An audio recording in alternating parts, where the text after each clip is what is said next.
We'll make a move. Morning, everybody. Thanks for joining us. My name is Leigh Barron. I'm one of the speakers, but I've ended up chairing it because the person that was going to chair it hasn't been able to make it. So my name is Leigh Barron. I'm the Perspective. I'm Labour's parliamentary candidate for the constituency of Corby and East Northants, and I'm currently the regional secretary of the Trades Union Congress, the TUC, in the Midlands region. So industrial strategies, jobs, work, things like that are very much, things that we're very keen on. I don't know that there's an order of speakers, so I'm just going to kind of do it off the cuff. So, Hamish, I didn't know if you wanted to go first. Is the PA system working? Is the PA system? Can you not hear? Is that not?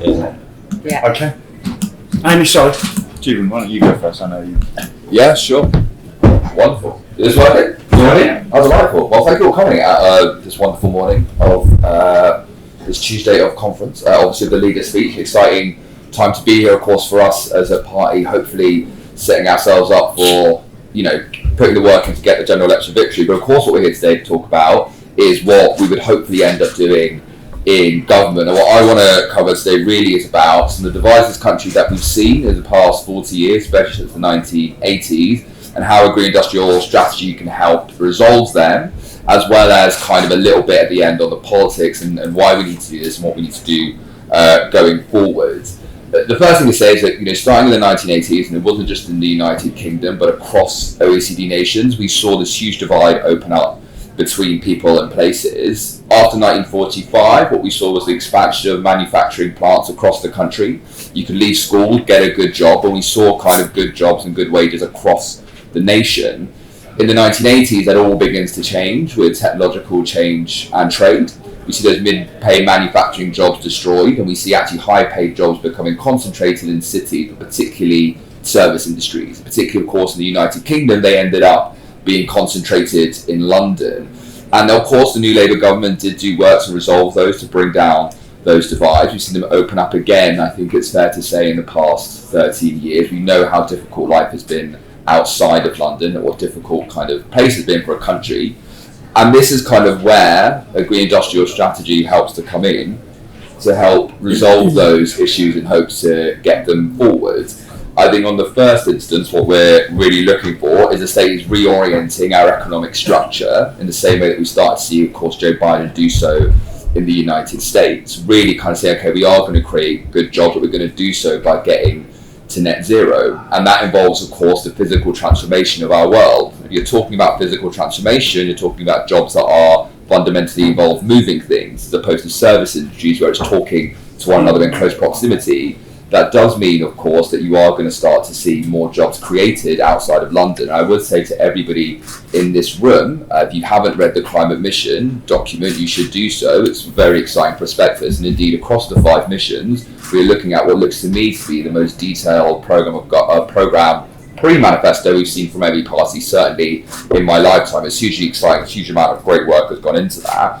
And so that investment comes outside of major cities. Of course, there'll be investments into cities and decarbonising transport. Of course, there'll be designing the greatest wind turbines that may happen in major cities. But if you're talking about other jobs, especially high advanced manufacturing, we are talking about jobs outside of major cities. We're also talking about jobs for non-graduates. It's one of the reasons why I should also be so excited for GB Energy, which of course will be publicly owning, have that mission to do so. So a hugely exciting moment. And on top of that, of course, the National Wealth Fund, which is really about investing in infrastructure and in skills and in some of the technologies of the future, whether that be hydrogen or the other cutting-edge net zero investments that we need. And that's not just, of course, for this country, but if we create, what we're talking about, becoming a clean energy superpower, that also means having industries that we can export abroad. This is about saving the planet. It's also about fundamental economic growth, and that's what we're looking to do so. And this week, of course, an exciting announcement on skills and technical specialist colleges, those things that, again, we're looking at jobs. So really that divide between people, where we saw this in the 1980s start to open up between good graduate jobs in major cities and less available elsewhere, is the kind of things that we're looking at a green industrial strategy starting to narrow. So a hugely exciting moment, a hugely exciting programme, certainly in my lifetime. I do want to end on politics. Of course, we are here at Labour Party conference, And there's a key thing to say here, which is to go back, and for those of you who are going on the doorstep, it's absolutely crucial that we talk about this. On the first hand, our message here is that we are homegrown, superabundant renewables as opposed to fossil fuels supplied by dictators abroad. We have the highest inflation in the G7. Why? Because we have the highest energy bills. Why? Because we're dependent on natural gas. Because the Conservatives cut home insulation since 2010, because we didn't invest in renewables. Right? Conservative chaos means that last year there were more Conservative prime ministers in this country than onshore wind farms built. That's where we are. That's who they are. And we saw the mess they had last week. This is a serious party preparing for government. We have a serious plan for government that will get people's bills down. And so for you on the politics, the thing I want you to say on the doorstep into your family is that greener is cheaper. And it's cheaper because it is cheaper. Because when you have a gas-fired power plant, you have to ignite the gas to burn the gas to turn the turbine. The wind just blows. The sun just shines. The marginal cost is close to zero. That's why it's cheaper. You do have to rebuild the grid and do certain things that we, of course, are going to do. But that is the message. Keep saying it, keep saying it, keep saying it, right? It's energy security, greener is cheaper. And of course, why are we doing all this? Of course, this is an economic opportunity, right? But this isn't just about the prosperity for our generation. It's about the prosperity for every generation yet to be born, for the future of our species. That is what is at stake here. We have to decarbonise and get those investments going by 2030 to really ensure that by 2050 we're not emitting carbon. That is what our industrial strategy, our industrial policy is about for every generation, for every child yet to be born. That's what we've got to do. No pressure on us at all. But do go out there, and I'm incredibly excited to see, hopefully, we put in the work for an election and put this into action rather. Thank you very much.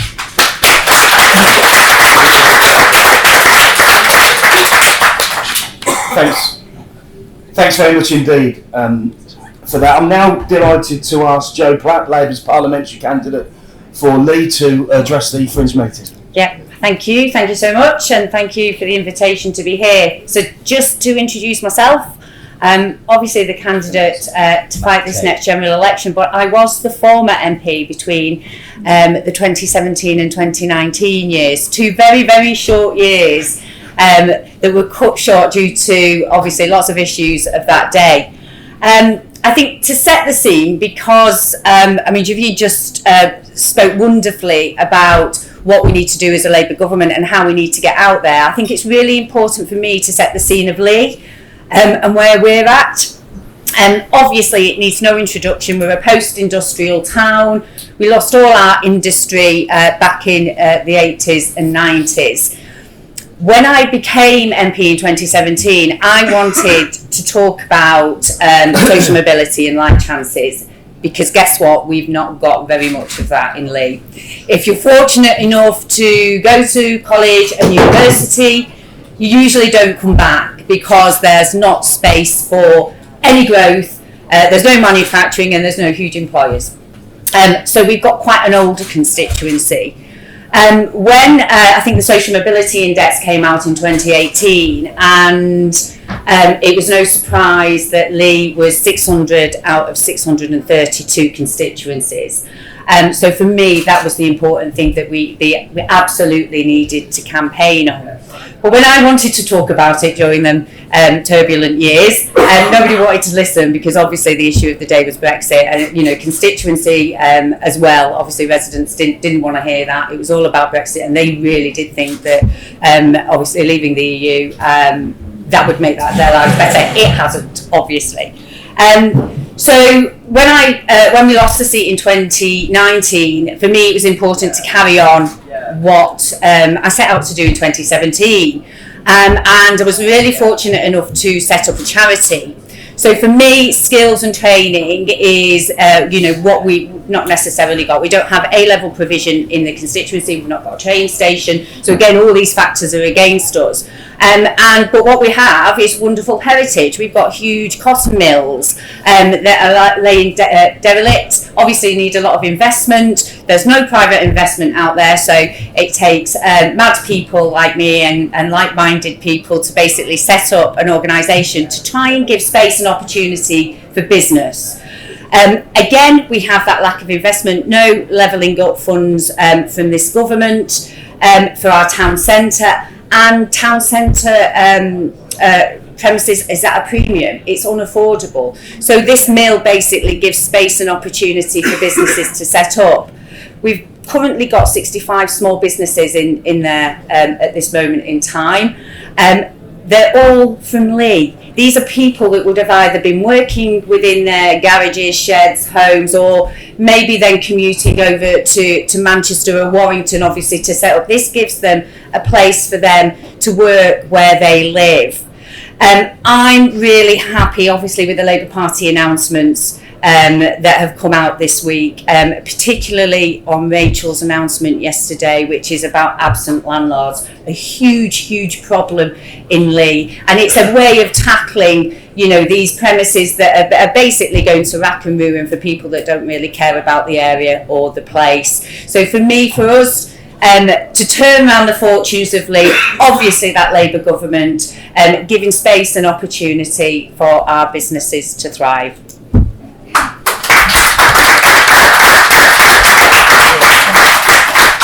Brilliant, thanks Joe. Now I'd like to introduce Martin McTague from the Federation of Small Business, who I think sitting in for... Yeah, I'm sitting in for Chris MacDonald, who is your parliamentary candidate in Stockton. So, your gain is our loss. Chris was a fantastic chair. Well, he hasn't died. No, he hasn't died. But it's certainly something that I think he'll be a big miss in the FSB. But I think he's going to be a fantastic asset to the Labour Party. For us, the biggest problem is industrial strategy has lurched around over the last 13 years from one where it was a fairly central part of government's policy. In fact, during the May era, it became even part of the name of the business department. But after Greg Clark, it suddenly became out of fashion. And then we get into this sort of laissez-faire industrial strategy where we haven't a clue what their priorities are. And that is extremely difficult for the average small business. The average small business has very limited resources. If you're talking about typical businesses, and I'm sure the kind you were describing, 40% of them have got less than 3 months of cash at any particular time. So if they're going to invest money in a project, they need to know there's a consistent pattern. They need to know that they're not going to be left high and dry. And the classic example for me is the government's attitude to heating and buildings. And if you think about how Boris made this grand announcement that there's going to be 600,000 heat pumps installed every year, right? Great announcement. You would imagine then if you were in if the heating and ventilation business, you'd be piling in. You'd think this is a great opportunity. Currently, there are only 10% of the required fitters trained. There is also now a backtracking from the government where they announced that they're essentially going back 5 years. So you imagine if you'd sunk money into that potential project and it was suddenly wasted. These are businesses that are vulnerable. They're businesses that can potentially make a massive difference to the net zero project, but they need support and they need consistency. So it's really impressive to hear Johnny Rowles now talking about how suddenly we have now got a consistent plan that we can all centre around, and we will be strong supporters of that approach. So although we're not here as from a party perspective, you can be sure on this issue you have our full and wholehearted support. Thanks very much.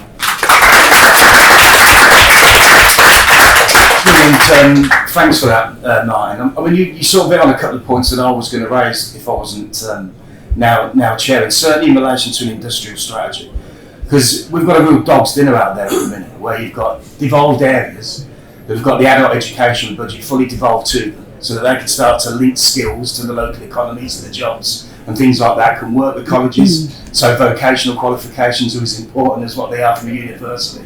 Yet in other areas of the country that haven't got devolution, haven't got that. And I think that what we've got at the minute is just detached. And you can't have an industrial strategy and build growth based on that. And there's no way, in my view, that the government can just simply turn around. I mean, they even got rid of the industrial strategy department.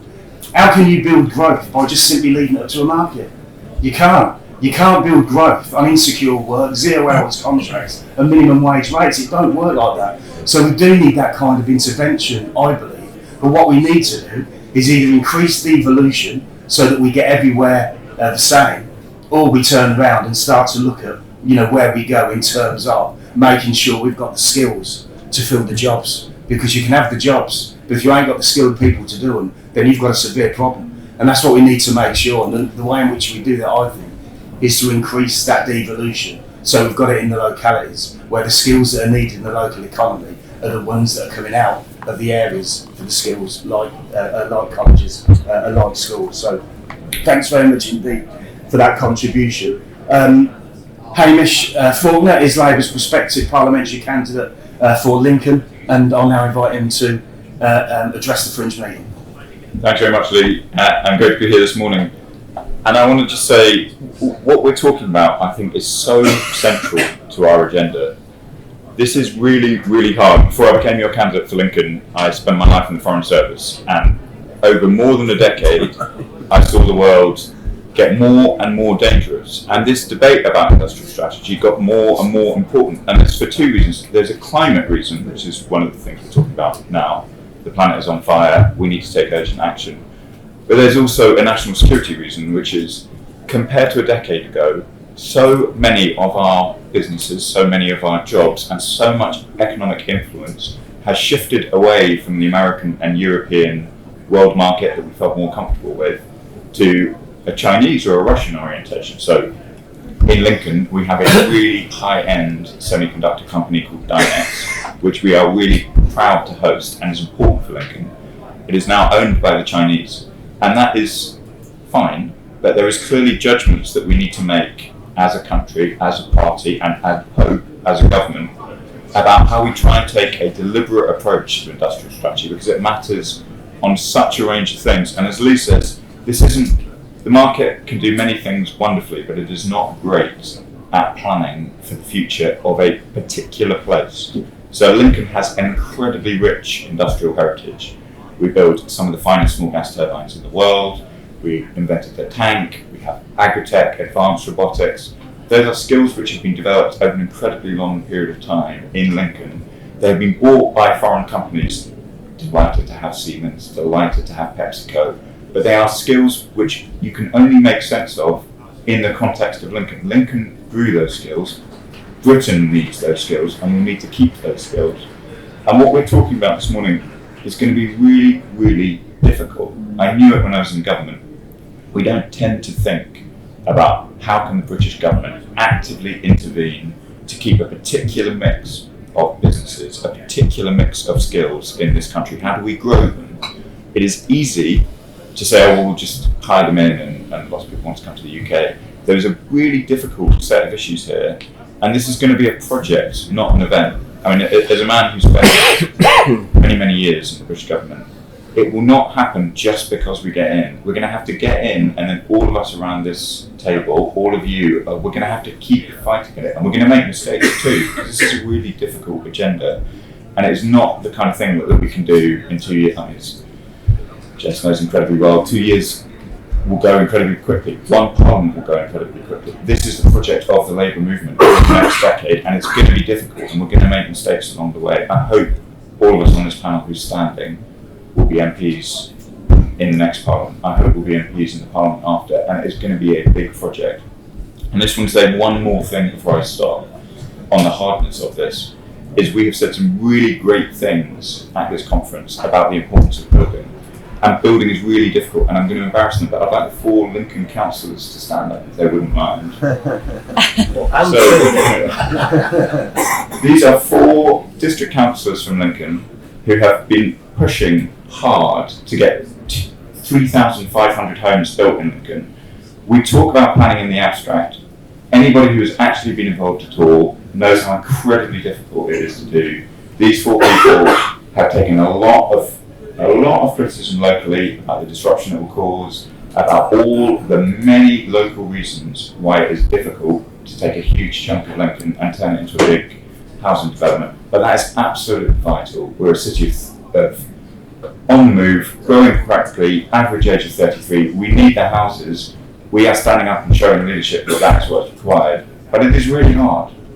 Lib Dems, Greens, Tories, they're all campaigning against these poor people, saying it's terrible that you've caused the traffic disruption, it's terrible that things have been chopped down, it's terrible that these roads have been disrupted.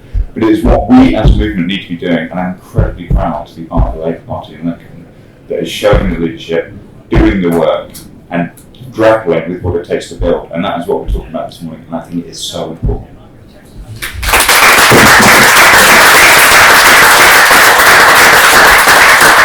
Thanks very much, Hamish. I'm now delighted to introduce Bill Esterson, MP, Shadow Minister for Business and Industry.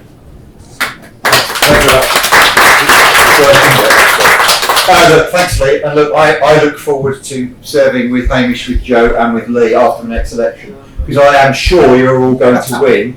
I've already campaigned with Joe, and I've already told Leigh I'm going to be campaigning with him because I spoke to Andy Sawford, one of his predecessors, the other day, and made that promise. And Hamish will definitely be in Lincoln too, because we definitely need this infusion of new blood. Well, Joe's gets a return of but uninterrupted parliamentary career, which will be rejuvenated shortly, I am sure. But look, the comparison with last week, with this brilliant, professional, energetic, committed, enthusiastic conference this week, couldn't be starker, could it? What a brilliant week we're having so far. What a brilliant speech from Rachel, and Johnny's wasn't bad either yesterday, just to set the scene about what Labour is going to do to transform the prospects of this country, of our industries, of our businesses, large and small. And Martin and the FSB have been good friends to the Labour Party, even as they pretend not to be in partisan at times over very many years. But look, last week, the rowing back on net zero, the abandonment of the commitment on HS2, which has had cross-party support. Labour introduced it, Cameron it kept it going, Theresa May kept it going, Johnson even kept it going, remarkably as that might be, and now they've abandoned that commitment. And to do it in Manchester, of all places, in a former railway station, is in a place that was going to be the beneficiary of the Northern Leg, really speaks volumes about the Tories' sense or lack of priorities and a lack of a strategy. And it's had a really damaging effect, all of these changes of heart, this constant chopping and changing that I heard Martin talking about just before, has really undermined business confidence. It's undermined the ability or the willingness of investors to back this country and to back our brilliant businesses who are fundamental to our future success. So Labour in government will turn that around. And by the way, on HS2, I really was puzzling over why Sunak's done it. I mean, some have said it's a scorched earth policy, and I think there's evidence of that with the sale of land on the northern leg to make it very hard for us to reverse the policy. But I thought, he's realised he can't stop the boats, so he decided to stop the trains. Instead, you can have that one from me. I'm here all week. I've been ready my fringes. You're probably going to hear it again. But really, it does become farcical when you get this kind of approach. The return of the ghost of Liz Truss last week, I think, it's something we should just shake our heads at the broadening of it. Liz Truss last week said that this time last year and compared to this time this year, she's finding this year much less stressful. Well, look, Liz, you know how you feel, because that's what the rest of us think too. But actually, there's a serious point behind the comparison, because this time last year was the mini budget, and the mini budget completely undermined the confidence of the markets in the British government. There is no comparable event in history where the markets have reacted to a government announcement in the way that happened last year. And we are still paying the price. Businesses are still paying the price. Mortgage holders are still paying the price. Renters are still paying the price of that folly. And last week we heard that they want to repeat it and double down on it and make matters much worse. So Labour, we can't be complacent. We have a lot of work still to do. But I have every confidence that we will deliver the government. And we will deliver an industrial strategy. We published it last year. Johnny talked about it brilliantly again yesterday. He's added the automotive strategy that's in my new roads brief. I know the conference guide is a bit difficult when you've had a reshuffle because the job title's changed. But I'll be continuing working on that automotive strategy from the transport team now. We have plans for a long-term commitment to deliver stability, to give confidence to business and investors that Labour, in partnership with the FSB and all your members, Martin, with businesses large and small across the country, to deliver on the excellent technical brilliance that Hamish, you were talking about, and I know is true in Joe, in your constituency as well. We very often have the very best technical know-how and innovation and quality of invention in this country, in energy, in transport, right across the piece. I'll just leave you with one example. There's a company called Paragraph. They are using graphene, which was invented in Manchester. It's a brilliant substance, and it is the replacement of silicon in semiconductors. Silicon has a finite capacity in semiconductors, and it's reaching the end of its ability to meet the demand for semiconductors as technology advances. But graphene can be the replacement. It's a whole new industry. And Paragraph is the only company in the world with a commercial application of it for semiconductors. The CEO, Simon Thomas, spoke to me about it. He spent 2 years banging his head against the brick wall, trying to engage with the British government to get support for that new industry in this country. He went to America, he was welcomed with open arms, the Inflation Reduction Act, the billions being committed by Joe Biden, and they want him to set up that industry in the United States. This matters, yes, because we've got a British invention that we want to develop here for the jobs and the prosperity that it will deliver, because it's transformational for our prospects more widely. Taiwan 35 years ago did exactly that with silicon and became the home of the semiconductor industry then. We can do that here with graphene now. We can do it here with energy, we can do it with transport, we can do it with so many new technologies if we work together. We can do it with businesses large and small across the country. And we can revitalise the prospect of small businesses like Martin's members in our high streets and in our communities up and down the land. That is the difference the Labour government will make. We will make it a long-term commitment. And the measure of our success will be that whether we're still in government or not, we will still have an industrial strategy that means that the natural way that we do things in this country is government partnering with business, with industries large and small, and with the workforce through the trade unions. That's Labour's vision for the future. I'm sure we're going to deliver it, and I'm sure next year we'll see it with the Labour government. Thank you very much.